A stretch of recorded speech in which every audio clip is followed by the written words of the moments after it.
সন্ধ্যা নেমেছে গ্রামে, পশ্চিম আকাশে লালচে আভায় ডেকে আছে।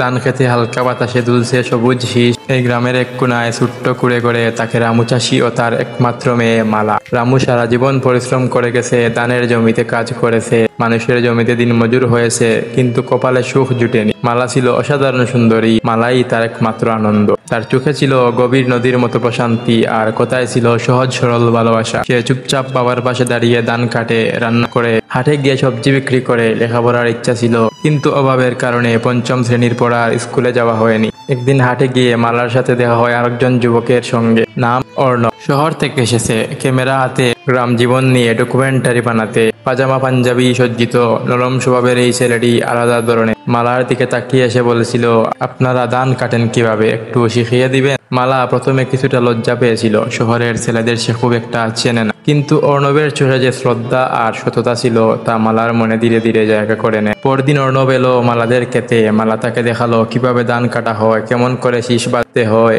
মাঝে মাঝে চোখাচোখি হতো, মৃদু হাসি বিনিময়। অর্ণব মোবাইলে ছবি তুলতো, আর মালা লজ্জা পেয়ে মুখ ঘুরিয়ে নিত। এভাবে চলতে চলতে অর্ণব প্রায় প্রতিদিনই আসতো। সে মালাকে বই এনে দিত, গল্প করত শহরের জীবন নিয়ে, আবার মন দিয়ে শুনতে মালার কষ্টের কথা। জীবনের অভাব, না পাওয়া স্বপ্ন, অচিন ভালোবাসা। মালাও অনুভব করেছিল তার জীবনে যেন এক নতুন আলো এসেছে। প্রতিদিন সন্ধ্যায় সে অপেক্ষা করত, হয়তো আজ অর্ণব আসবে। একদিন অর্ণব বলল, মালা তুমি জানো, শহরে তোমার মতো কেউ নেই। তোমার সরলতা, পরিশ্রম আর চোখের ভাষা আমাকে ছুঁয়ে গেছে। মালার বুক দুক বুক করে ওঠে। সে কিছু বলতে পারে না। সে জানে শহরের ছেলেদের কথা বড় বড় হয়, কিন্তু বাস্তব বড় কঠিন। তবু আর মনে হয় এই ছেলেটি আলাদা। অর্ণব একদিন বলল, আমি ফিরে যাচ্ছি আগামী সপ্তাহে, কিন্তু আমি চিঠি লিখব। অর্ণব বলল, তুমি শুধু গল্পের অংশ নও, তুমি আমার গল্পের কেন্দ্র। তারা বিদায় নেয়। অর্ণব চলে যায় শহরে। মালা প্রতিদিন ডাক করে যায়, চিঠি আসে কিনা দেখতে। প্রথমে কয়েক সপ্তাহে আসে কয়েক চিঠি। অর্ণব লেখে তার ব্যস্ত জীবনের কথা, মালার কথা ভুলেনি সে। মালা প্রতিটি চিঠি পড়তে পড়তে বারবার ভাঁজ করে রাখতো বালিশের নিচে।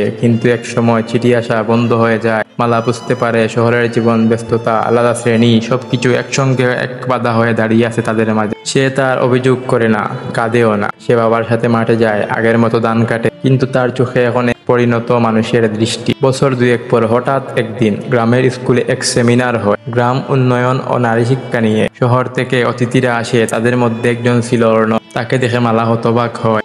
পরিবর্তিত হয়েছে, চশমা পরে, পাঞ্জাবির বদলে এখন ব্লেজার। অর্ণব মঞ্চে উঠে বক্তৃতা দেয় গ্রামের নারীদের নিয়ে। মালার মতো হাজারো মেয়ের কথা বলে। সভা শেষে মালা চুপচাপ দাঁড়িয়ে থাকে এক কোণে। অর্ণব তাকে চিনতে পারে। তুমি এখনো এখানে? হে, মালা মৃদু আসে। এই জমিই তো আমার পৃথিবী। অর্ণব মাথা নিচু করে অনেক কিছু বলতে চায়, কিছুই বলে না। তার চোখ ছিল অপরাধবোধ, আবারও শ্রদ্ধাও। শেষবারের মতো তারা একে অপরের দিকে তাকায়। কোনো অভিযোগ নেই, কোনো রাগ নেই, শুধু নীরব সম্মতি যে কিছু ভালোবাসা থেকে যায়, পাওয়া না হলেও। মালা ধান ক্ষেতের দিকে হাঁটতে থাকে। সূর্যের আলোতে তার শাড়ি দুলে ওঠে বাতাসে। তার জীবন প্রেম এসেছিল এক অন্যরকম রূপে, যা হয়তো পূর্ণ হয়নি, কিন্তু তাকে নতুন এক মানুষ বানিয়ে দিয়ে গেছে।